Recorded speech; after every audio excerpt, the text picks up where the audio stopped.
ये दोस्तों आज करेंगे सीजीएल लाइव मॉक का सोल्यूशन। स्टार्ट करते हैं बिना देरी किए हुए। जो भी स्कोर रहा उसको कमेंट बॉक्स में जरूर लिखना। पहला सवाल था, एक फल विक्रेता ने 21 रुपए प्रति केजी की दर से 80 केजी सेब खरीदे और माल ढुलाई पर 200 रुपए खर्च किए। उसने 50 केजी सेब 12% के लाभ पर बेचे और शेष स्टॉक का 80% भाग 25% के लाभ पर बेचा। उसने शेष बचे सेबों में से आधे को 300% लाभ पर बेचा। 55% समग्र लाभ प्राप्त करने के लिए उसे शेष सेबों को बेचते समय कितने % लाभ का लक्ष्य रखना चाहिए। इसमें क्या करो भाई, 80 केजी सेब थे, हमने 100 रुपए के हिसाब से माने, ये 8000 के हो गए। इसमें से 50 केजी सेब एक चले गए जो उसने 12% के लाभ पर बेचे। अगर हम 100 पर 12% लाभ देखते तो कितना आ जाता, 12 आ जाता, यानी कि डायरेक्ट हम 12 लिख सकते हैं। फिर उसने क्या किया कि और शेष स्टॉक का 80%, यानी कि 80 से 50 चला गया 30, 30 का 80% कितना हो गया, 24 हो गया। इसको 25% लाभ पर डायरेक्ट हम 25 लिख सकते हैं। 50 भी 70 और 4 74, बचा कितना, 6 केजी। उसने शेष बचे सेबों में से आधे, यानी कि जो 6 बचे थे उसका आधा कितना हो गया, 3 हो गया। इसको 300% के लाभ पर, तो ये हो गया लाभ। फिर जो बचे हुए सेब आप कितने बचे, 3।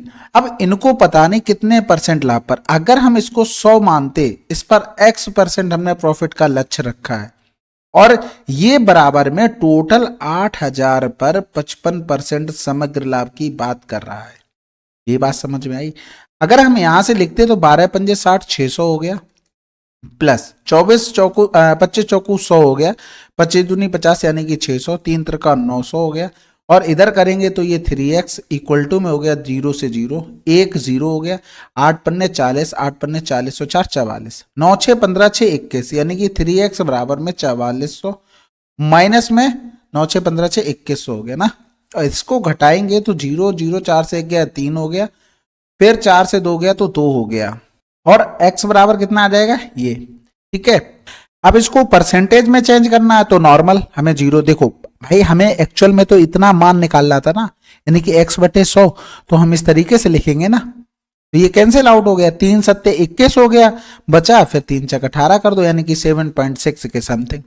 ये हमने अपने हिसाब से मान लिया। अब जो एग्जैक्ट रुपए की बात करता तो आपको क्या करना पड़ता, करते इसी तरीके से, जो आता उनका हमें सीपी एग्जैक्ट निकालना पड़ता। यहां से कैसे सीपी निकालते, 21 प्लस का 200 बटे में 80 करते, ये 1 केजी का टोटल मतलब सीपी आता जो खरीदे, उस पर फिर वहां से हम कंपेयर करके कर लेते। तो ये हमने अपने हिसाब से मान लिया, आंसर आ गया। अगला सवाल, ये सवाल आसान है भाई। देखो अगर हम 27 और 63 का सम करें तो 90, यानी कि इसको हम क्या लिख सकते थे, 1027 लिख सकते थे, ये कैंसिल आउट। इसको अगर हमें लिखना होता तो हम चेंज करके कॉस को किस में लिख लेते, साइन, और साइन 31, और चेंज अगर करते तो 90 माइनस का 30 किया 60, 60 से एक और कम कर दिया 59। इसी तरीके से इसको चेंज करते तो इसको कॉसेक 59, तो ये कैंसिल आउट होकर 1 आंसर। अगला सवाल, इसमें देखो भाई, curve surface area hemisphere, total नहीं पूछा, कर्व पूछा, 2πr²। अब देखो यहाँ पर कुछ ऐसा तो है नहीं, सेम लिखा है। 14 जब रेडियस होती है तो πr² का मान 616 है। 2 छक्के 12, 2 एकम 2 एक 3, 2 छक्के 12, 12 32 कहीं लिखा, आंसर। कुछ भी चेंज करने की जरूरत नहीं। अगर यही लिख देता 1.232, 12.32, तब आपको सोचना पड़ता, नहीं तो क्यों सोचना भाई। कह रहा था अप्पू वाट से दोगुना कुशल है जो काल से दोगुना कुशल है। यदि वे सभी एक साथ काम करते हैं तो काम 12 दिनों में पूरा हो जाएगा। अप्पू और वाट ने 8 दिनों तक एक साथ काम किया और फिर अप्पू की जगह कार्ल आ गया। अप्पू को उसके काम के लिए 2000 रुपए का भुगतान किया गया, तो काम को पूरा करने के लिए कितने अतिरिक्त दिन चाहिए। इसकी तो कोई जरूरत ही नहीं है भाई, रुपए की क्यों दे रहा है, कोई मतलब ही नहीं है। अब यहाँ पर अप्पू की बात कर रहा, वाट की बात कर रहा, और कौन था, कार्ल। ठीक है, ये इसका दोगुना है और इसका दोगुना अप्पू हो गया। वे सभी एक साथ काम करते हैं, यानी कि 4 2 6 7, 7 गुणे में 12, ये आ गया हमारे पास, टोटल वर्क निकल कर आ गया। अप्पू और वाट ने 8 दिनों तक काम किया, यानी कि 4 2 6 की इफिशियंसी से 8 छंग 48 काम किया, और इधर कितना हो गया था, 84। तो बचा कितना है, 14 से 8 गया तो 6 हो गया, 7 से 4 गया 3।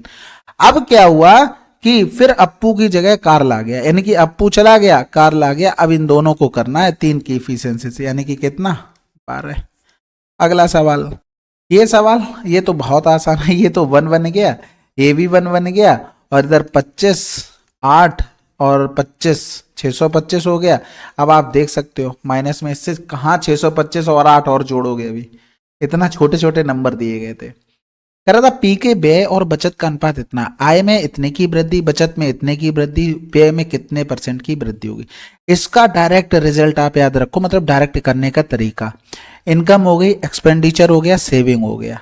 उसकी एक्सपेंडिचर 10, सेविंग 7, तो टोटल इनकम 17। 10% आय की वृद्धि, 20% होगी उसका बचत में यानी कि सेव, इसमें व्यय का पूछा गया। डायरेक्ट गुणा करो, 170 10x 140, भाई दोनों को जोड़ेंगे वही तो इनकम के बराबर होगा। इधर आ जाएगा तो ये 30 हो गया, बराबर में 10x, x बराबर में 3%। प्लस का आएगा तो प्रॉफिट होगा, माइनस का आता तो लॉस में होता। ठीक है, ये डायरेक्ट करने का तरीका है। अगला सवाल कह रहा था रजत ने सावी से एक निश्चित धनराशि उधार ली और एक वर्ष के लिए 15% प्रतिवर्ष की दर से साधारण ब्याज का भुगतान करने पर सहमति व्यक्त की। फिर रजत ने उधार ली गई राशि को एक वर्ष के लिए एक योजना में निवेश किया तथा सावी को मूलधन और ब्याज चुकाने के बाद 12% का लाभ अर्जित किया। यदि सावी ने समान योजना में सीधे निवेश किया होता तो उसे कितने % का लाभ होता। वो ये कह रहा था उसने जो उधार ली एक वर्ष के लिए, यानी कि 100 से 115 हो जाता, उसने वो सब चुकाने के बाद भी 12% का लाभ लिया। समझ में आ गई, यानी कि उसने उधार तो इतना ही लिया था, वापस इतना करना है, उसने चुका भी दिया, फिर भी 12% का और लाभ लिया, यानी कि 15 12 27 127 उसने कमाया टोटल। भाई 15% यहां से उसे जो दिया वो मिल गया और 12% उसके पास एक्स्ट्रा है। यानी कि अगर ये मान लो इसने दूसरे को दिया पैसा, अगर ना दिया होता तो डायरेक्ट 27% कमाते ना, भाई इसने यहां पर 12% एक्स्ट्रा कमा लिया। अब अगर वो डायरेक्ट यही 100 इन्वेस्ट करता जिससे उसने उधार लिया था तो वो 27% प्रॉफिट लेता ना, कुछ करना ही नहीं था। अगला सवाल कह रहा था चिड़ियाघर में कछुओं और शुतुरमुर्ग के सिरों और पैरों की संख्या गिनी गई और यह ज्ञात हुआ 116 सिर है, 376 पैर थे। चिड़ियाघर में कछुओं की संख्या बताइए। अब जो कछुओं की संख्या है ना, कछुओं के पैर कितने होते हैं, 4 होते हैं। तो हम क्या करते हैं, हमें इसके ही नंबर निकालने हैं। तो सबसे पहले जो सिर थे ना उसमें शुतुरमुर्ग के 2 पैर, हम इनका गुणा कर लेते हैं। 2 छक्के 12 हो गया और 11 दूनी 22 1 23 हो गया, यानी कि टोटल 232 पैर होने चाहिए थे। ठीक है, लेकिन नहीं हुए। ज्यादा पैर क्यों हो रहे हैं भाई, क्योंकि यहां पर अगर देखें 6 से 2 गया तो 4 हो गया, 7 से 3 गया तो 4 हो गया, 3 से 2 गया 1, 144 एक्स्ट्रा क्यों आए भाई। 116 सिर थे जिसमें हमने कछुओं के भी 2 पैर लिए, शुतुरमुर्ग के भी 2 पैर लिए, तब ये 232 हुए। और 144 ज्यादा इसलिए हुए क्योंकि कछुओं के 4 पैर होते, 2 अभी कमी रह गई। तो हम देखेंगे 144 में 2 का डिवाइड करके 2 सत्ते 14, 2 दूनी 4, यानी कि 72 कछुओं के 2 पैर हमने कम गिन लिए थे। अगला सवाल कह रहा था एक किताब 2 विक्रेताओं के पास से गुजरती है और अंत में अपने क्रय मूल्य के 22% के लाभ पर बेची जाती है। यह पहला विक्रेता 13% का लाभ अर्जित करता है, दूसरे विक्रेता द्वारा अर्जित लाभ परसेंटेज। देखो भाई ये 100 की चीज थी, लास्ट में 122 में बेची गई। पहले वाले ने 113 का प्रॉफिट ले लिया और दूसरे वाले का पता नहीं, हम रेशियो बना लेते पता लग जाएगा। तो 3 से 2 गया, या सॉरी 12 से 3 गया तो 9 हो गया, यानी कि 9 का प्रॉफिट लिया किस पर, 113 पर, गुणे में कर देंगे 100, यानी कि 900 बटे में आया हमारे पास, 900 बटे में 113। ऑप्शन का सारा लो, सभी में 7 बार जा रहा, 7 या 21 सांसें लगा 2, 11 सत्ते 77 और 2, तो 10 से 1 गया तो 9 हो गया, 9 से 9 गया तो 0 हो गया, 8 से 7 गया तो 109। फिर अब देखो भाई पॉइंट लगाएंगे, 0 बढ़ाएंगे और कितनी बार चला जाएगा भाई, एक ही बार जाएगा। 8 बार करोगे तो बहुत ज्यादा हो जाएगा, 11 8 88 होता है। अरे सही तो है, 11 9 99, 9 बार चला जाएगा। ठीक है, 9 बार अगर करोगे तो 9 3 27, हाथ से लगा दो, 11 9 99 और 2 101, चला तो गया। ठीक है, तो हमारा आंसर सी। अगला सवाल कह रहा था smallest number that can be added this so that 15 divides the result sum complete. देखो सिंपल सी बात है, इसमें 3 और 5 आ रहा है। अब आप एक चीज देखो, ये तो 300 पूरा पूरा डिविजिबल है, इसमें कुछ भी नंबर आप करोगे ऐड, उसका भी सम 3 से पूरा पूरा डिविजिबल होना चाहिए। खत्म। अगला सवाल कह रहा था for what value of k the system of equation this has infinite number of solution. तो इनफाइनाइट सोल्यूशन में क्या होता है, सभी यानी कि a1 अपॉन में a2 equal to b1 upon में b2 equal to c1 upon c2। ये इक्वेशन आपको पता है ना, ये जो बनता है a1 x प्लस का b1 वाई प्लस का सी इक्वल टू 0, एक इक्वेशन बनती है फिर a2x प्लस का b2y प्लस का c 1 कर लो c2 बराबर में 0। ये इक्वेशन होती है इनफाइनाइट सोल्यूशन के, वो रिजल्ट होते हैं। तो भाई सिंपल है, 3/7 9/में k, यानी कि 3 त्रिका 9, k बराबर में 7 या 21। ये इसलिए बताया है, इसके और भी रिजल्ट होते हैं। कभी कभी ऑप्शन में ऐसे मान लो दे दे k is not equal to 21, k equal to 21, फिर आप कंफ्यूजन में रहोगे कि क्या आंसर होता है। समझ रहे ना, यानी कि जब इसमें बाउंडेशन बनने लगती है, जैसे वो कह देता है 1 सोल्यूशन, तो ये जो रेशियो बनाया ना वो नॉट इक्वल टू में चला जाता है। ठीक है, जब वो कह देता है 1 सोल्यूशन तो इसको ये केवल नॉट इक्वल टू में होता है। तो ये कंडीशन आपको याद होनी चाहिए, एक नो सोल्यूशन, एक इनफाइनाइट सोल्यूशन, ये इनफाइनाइट सोल्यूशन, ये नो 1 सोल्यूशन का है, और जो सब बराबर होते हैं वो इनफाइनाइट सोल्यूशन का होता है। तो ये चीजें आपको याद होनी चाहिए। कह रहा है if total number of females bested on Wednesday exceeds the total number of females bested on Monday by x, then the value of x is what percentage of 160। तो सबसे पहले तो बुधवार में पहुंचते हैं। बुधवार में 420, यहां पर देखेंगे ये रेशियो किसका दिया गया था, मेल्स एंड फीमेल्स का। तो 4 3 7, यानी कि 7 बराबर में 420, यानी कि 60 हो गया, और 60 यहां पर फीमेल हो गया, 6 चौक 24 240। दूसरा कह रहा था सोमवार को, तो मंडे को 480 यानी कि 12 12 चौक 48 40 हुआ, 5 चौक 20 यानी कि 200 हो गया। अब इनका डिफरेंस 40 बोल दिया था। अब वो कह रहा था एक्स का मान 160 का कितना परसेंट है। बस खत्म हो गया सवाल, ये कैंसिल आउट हो गया, 16 नीचे आ जाएगा, 400 ऊपर चला गया। तो 16 दूनी 32, 16 पंजे 80। अगला सवाल, इसमें देखो भाई ये तो आसान है भाई, 10 की पावर में 2x प्लस में 6 लिख सकते हैं, इधर 10 की पावर में 3y लिख सकते हैं। तो इधर करेंगे, y बराबर पूछा गया तो सिंपल है भाई, बेस सेम इक्वल हो जाएगी पावर, तो 2/3 2x प्लस का 6, यही हमारा y का मान, यानी कि 4x प्लस का 6 दूनी 12 फर्स्ट। अगला सवाल कह रहा था मिश्रण b में तरल z की मात्रा और e में तरल z की मात्रा के बीच अंतर क्या है। तो सबसे पहले देखो x ये है, और फिर ये किसका रेशियो, बाई z का, यानी कि आप अगर देखोगे 20% ये है, तो ये दोनों कितने परसेंट होंगे, 80% होंगे। और इसी तरीके से ये दोनों कितने होंगे, 80% होंगे। तो कहने का मतलब है 5 3 8 बराबर 80%, हमें z का मान चाहिए, तो z बराबर कितना परसेंट होगा, 50%। इसी तरीके से 8 बराबर में 80%, तो 7 बराबर कितना होगा, 70%। ये z के मान निकल कर आ गए हमें। तो पहली कंडीशन में अगर देखेंगे 120 का 50%, ये कितना हो गया, 60। दूसरी कंडीशन में 70 का 70% कितना हो गया, 49 हो गया। ये 60 हुआ, 10 से 9 गया 1, 5 से 4 गया 1, आंसर। अगला सवाल कह रहा था PQRS is a cyclic quadrilateral such that PQ is the diameter of the circle and PSR 110, then what is the measure। ठीक है, PQ उसने डायमीटर बोल दिया था, तो इस तरीके से सबसे पहले PQ को हमने डिफाइन कर लिया, PQRS हो गया, और PSR ये हमको बोल दिया 110। What is the measure of QPR, QPR कहते नहीं दोस्त, यार ये बताओ तुमने QPR मत पीना था, अच्छी चीज नहीं होती ना इसलिए। तो इसका मान निकालना था, साइक्लिक क्वाड्रिलेटरल है तो ये 70 हो गया, क्योंकि आमने सामने 180 होता है, तो ये कितना हो जाएगा, 20 डिग्री।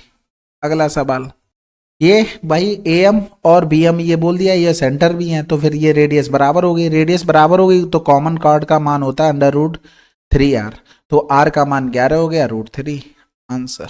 अगला सवाल कह रहा था A और B 1400 मीटर लंबे एक वृत्ताकार ट्रैक पर दौड़ रहे हैं, A की चाल इतनी, B की चाल इतनी, वे समान समय पर समान बिंदु से समान दिशा में चलना शुरू करते हैं, कितने समय बाद पहली बार मिलेंगे। बहुत आसान है, डिफरेंस कर दो, समान दिशा में चल रहे ना, और मीटर प्रति सेकंड ऑलरेडी दिया गया था, तो 140, बहुत आसान था, पेन भी नहीं चलाना था। अगला सवाल, इसमें भाई आपसे रेशियो पूछा, सबसे पहले इसी को पकड़ो, P का मान 17 दे दिया था, R का मान हमें 12 दे दिया, 17 दूनी 14 12 46, एक ही ऑप्शन में था, आंसर लगा दो। P माइनस R करते डायरेक्ट मान रख दो, 13 17 और R का मान 12 यानी कि 5, ऐसे ही करना होता है। अगला सवाल कह रहा था 13-16 के दौरान राज्य एल में कपास का औसत उत्पादन क्या था। 13 और 16 और एल की बात करा, यानी कि ब्लू कलर, यानी कि जोड़ना पड़ेगा सबको, तो यहाँ पर 50 40 90 और 10 100 हो गया, 100 और 170 172 और 172 और 20 जोड़ेंगे 192 4 196 बटे में कर देंगे 4, 1 2 3 4, हाँ 4 चौको 16, 4 9 36, आंसर लगा दो। अगला सवाल कह रहा था जमीन के एक बिंदु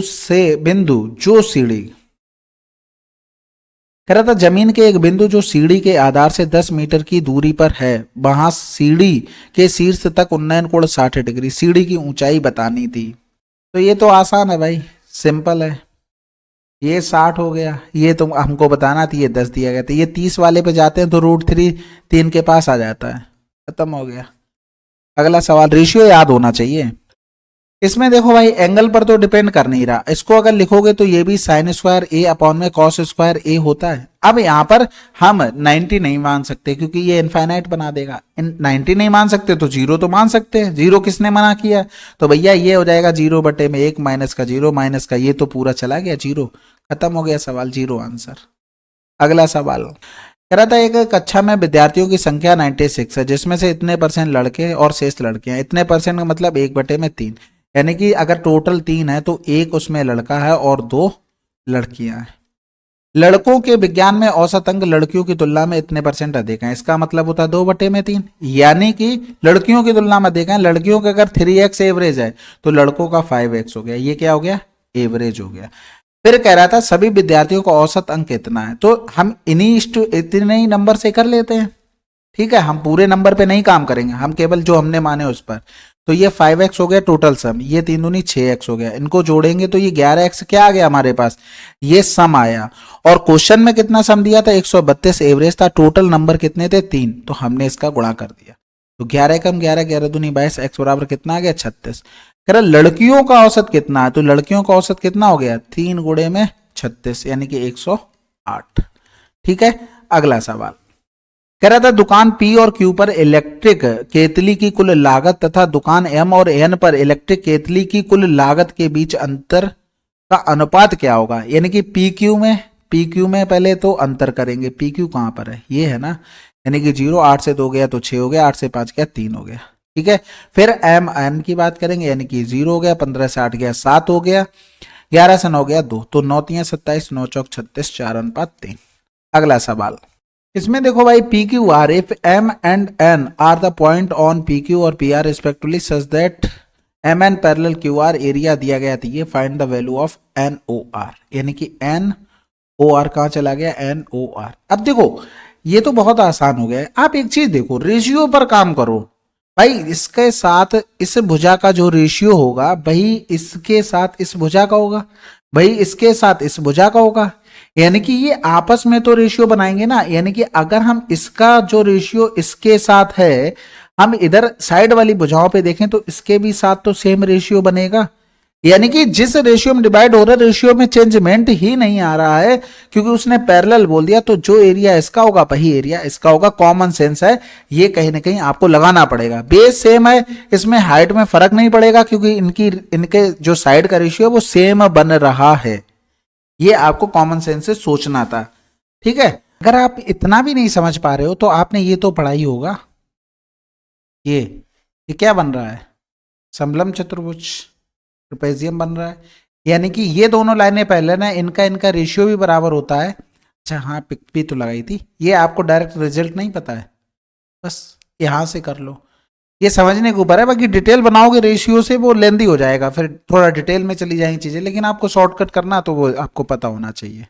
अगला सवाल कह रहा था the bisector of angle A in ABC meets sides BC at D if AB equal to 12, AC equal to 15, BC equal to 18, the length of DC। Bisector आसान है भाई, ये तो बहुत आसान है। ये हो गया हमारे पास BC एट D पर, AB equal to 12, AC equal to 15, BC equal to 18। तो सिंपल है, रेशियो इसमें 3 और 5, 3 चौको 12, 3 पंजे 15। पता है ना एंगल बाइसेक्टर जो इनमें रेशियो होगा वही बेस में, तो 5 4 9, 9 बराबर में 18, DC का मान निकालना था, 10 आंसर। अगला सवाल करें क्या? चलो फिर, ये थे टोटल 25 सवाल। आशा है कि आपको सोल्यूशन पसंद आया होगा। फिर भी देखो काफी लोगों को कोई प्रॉब्लम आती है कि ये सोल्यूशन नहीं, ये चीज डाउट में है, वो डाउट में है, और इसको CHSL को हटा देना, ठीक है। ये CGL का था। तो आपको नंबर दिया गया 9919293977। जैसे कोई चीज आपको लगता है कि इन्होंने डायरेक्ट ऐसे ही हवाई में उड़ा दी, तो आप डायरेक्ट मैसेज किया करो, उसको आपको रिप्लाई मिलेगा, चाहे वॉइस में चैट करके या फिर सॉल्व करने लायक हुआ तो सॉल्व करके भेज दिया जाता है। तो ये मैं सोचा करो, थोड़ा अपनी तरफ से दिमाग लगाने की कोशिश किया करो। हर चीज एक्सप्लेन करेंगे तो फिर वीडियो भाई 1 घंटे का, फिर तो कोई मतलब ही नहीं है। ये रिवीजन किस पर्पज का है? आप जिस लेवल पे पेपर दे रहे हो, जिस लेवल पे हो, मतलब आपकी अच्छी खासी पढ़ाई हो चुकी, तभी ये आप सोल्यूशन देखते हैं। इसका मतलब आपको हिंट की जरूरत है, ना कि पूरा एकदम डिटेल में। ठीक है, तो ये नंबर है, कोशिश करना टेलीग्राम पे भेजना। बाकी कोई सजेशन हो कमेंट बॉक्स में लिखिएगा। मिलते हैं अगले वीडियो में, तब तक के लिए जय हिंद, जय भारत।